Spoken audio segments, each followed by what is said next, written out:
Breaking news tonight here at 6 o'clock. What you're looking at here is a live aerial view of the large police presence right now. This is at 16th and Meridian in downtown Indianapolis. Police confirmed to 13 News there has been a police-involved shooting. We want to get right to Chase Howell, who's live at the scene. So, Chase, you've been talking with police. What have you learned?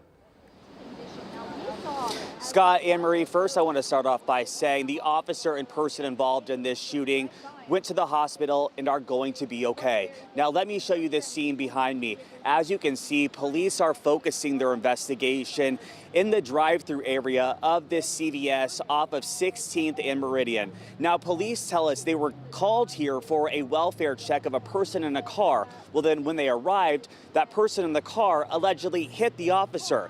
That's when a second person, or I should say the second officer, opened fire and hit that person. Now, I spoke to a woman who was just across the street at that McDonald's on Meridian and 16th, who says she was in the drive-thru and heard several pops. When she went to look closer, she saw police just swarm. She called it massive chaos and saw a person dragging, dragging that other officer behind the car. Now, when I spoke to her, she started to get emotional, and I really want you to listen to what she has to say right here. I just don't like seeing people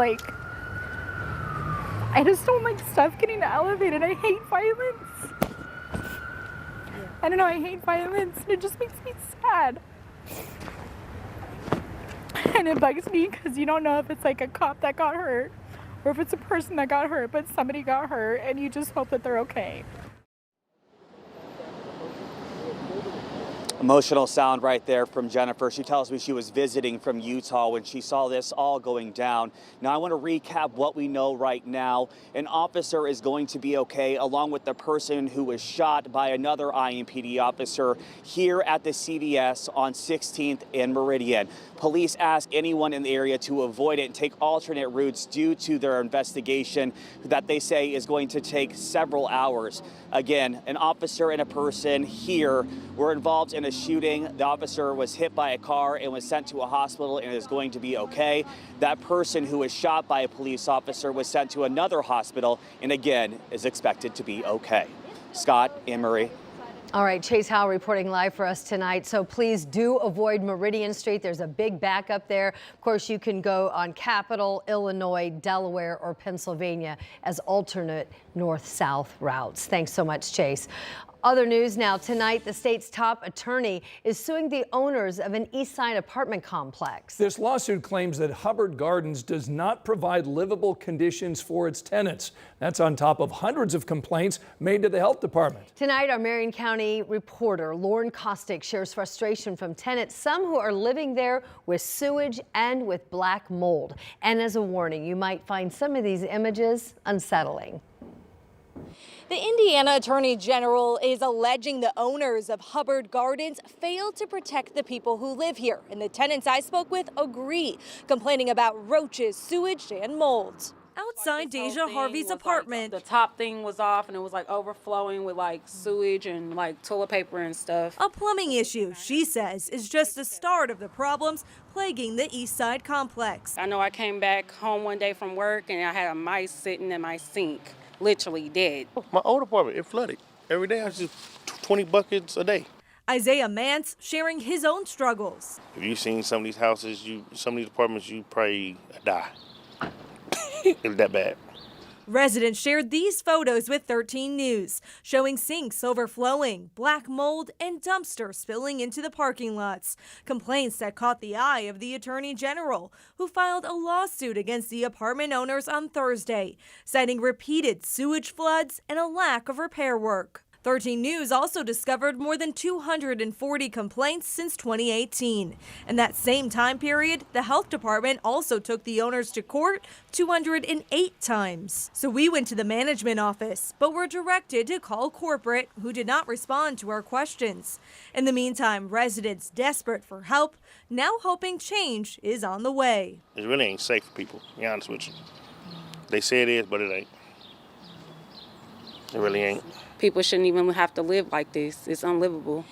Right now, the Attorney General is also asking for more tenants to come forward. We have a link to file a complaint on our website at WTHR.com. In Indianapolis, Lauren Kostick, 13 News.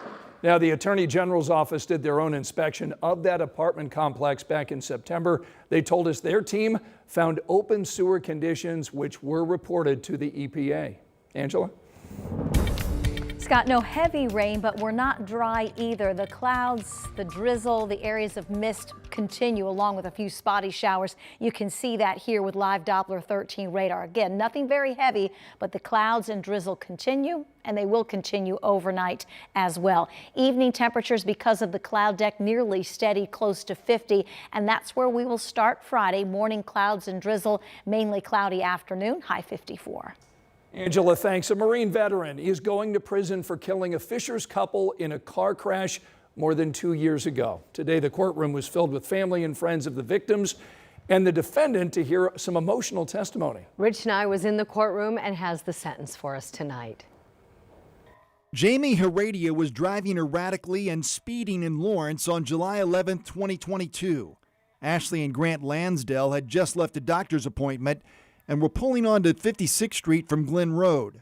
Investigators say that data from Heredia's government-issued car show that he was accelerating up that hill on 56th Street and was going 78 miles an hour, 1 second before he hit Grant and Ashley's car. The speed limit is 40.